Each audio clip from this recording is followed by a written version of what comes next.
The room was not on the blueprint.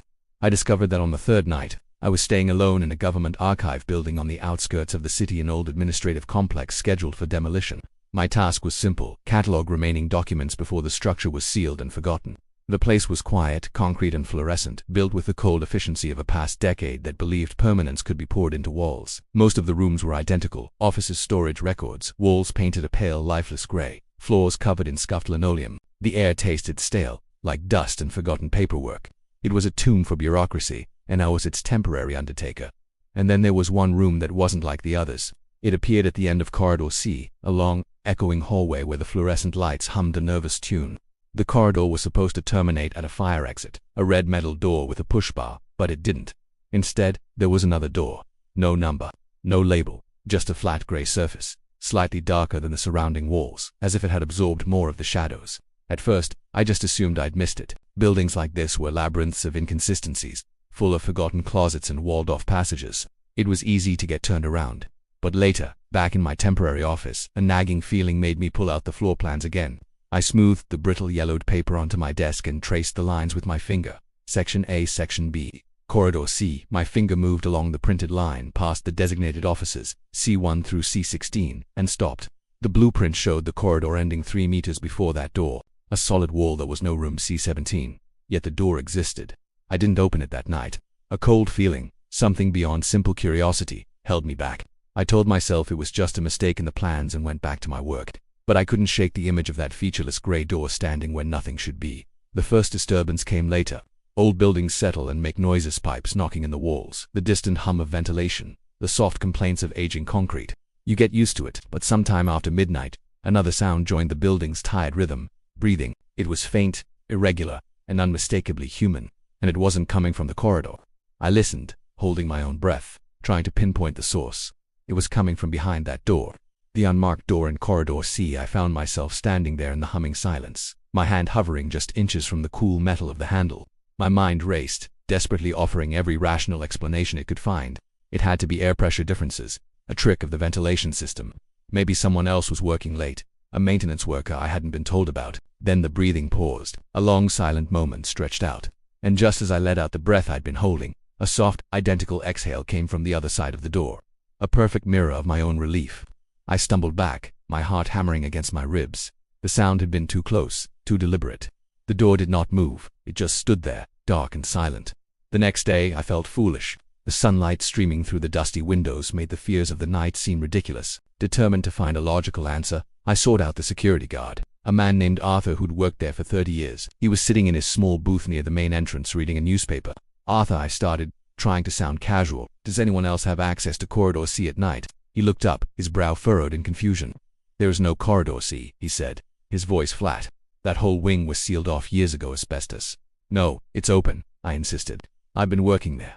Look." I unfolded the blueprints and showed him. He barely glanced at them, just shook his head slowly. "Those plans are wrong," he said, his voice dropping to a quiet, almost conspiratorial tone. "They always have been." He wouldn't say anything more, just turned back to his paper, a silent dismissal. That night, the unease returned the moment I stepped into the building. The air felt heavy, and sure enough, as the clock ticked past midnight, the breathing started again. This time it was closer, clearer, and I noticed something else, something deeply unsettling. The sound had no echo. In the bare, concrete hallway, every noise should have bounced off the walls. My footsteps did. The hum of the lights did. But the breathing was absorbed, as if the room behind the door was padded not with soundproofing insulation, but with a thick, predatory silence, as if it was padded with intention. I slept poorly, curled up on a cot in my office. When I did drift off, I dreamed of rooms folding in on themselves, of hallways rearranging their geography the moment I turned my back.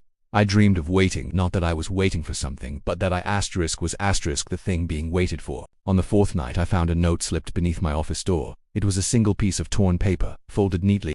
The message was written in pencil, the letters pressed so hard into the page they had almost ripped through. It said, "Do not enter the room. It learns." There was no signature. My blood ran cold. I bolted from my office, shouting into the empty halls. "Hello, is anyone there?" Only the echo of my own voice answered. I searched the entire accessible part of the building, checking every office, every storage closet. There was no one. The place was sealed. I was completely alone. When I returned to my section, my heart pounding, a new fear took hold. I walked down corridor. See, the door was open. Just a crack. A sliver of absolute darkness was visible. It wasn't the normal absence of light. It was something thicker, more substantial. The kind of darkness that doesn't retreat when you lean closer, but seems to press outward. And from within that darkness I heard movement, not footsteps. It was a soft, dragging, shifting sound.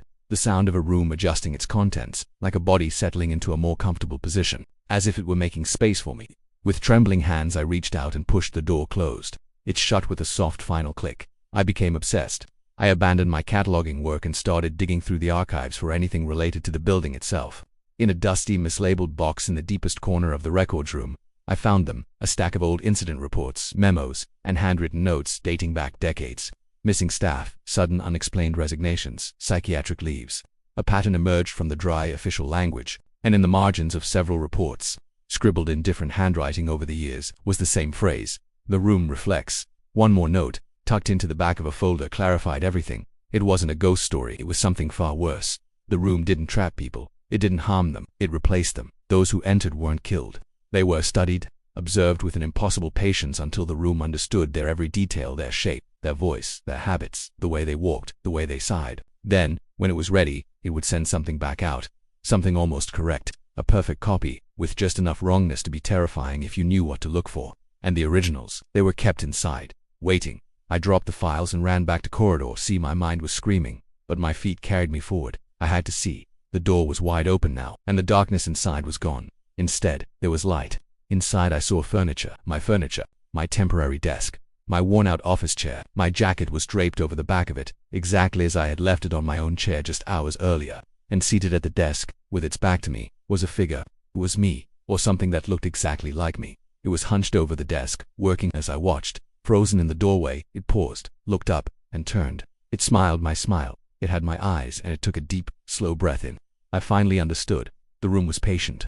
It didn't need to force you. It just invited you. It waited for that fatal spark of curiosity, for the desperate need to understand, for the arrogant belief that knowing the rules meant you could win the game. Behind me, in the corridor, the fluorescent lights began to flicker, one by one, plunging the hallway into a strobing twilight.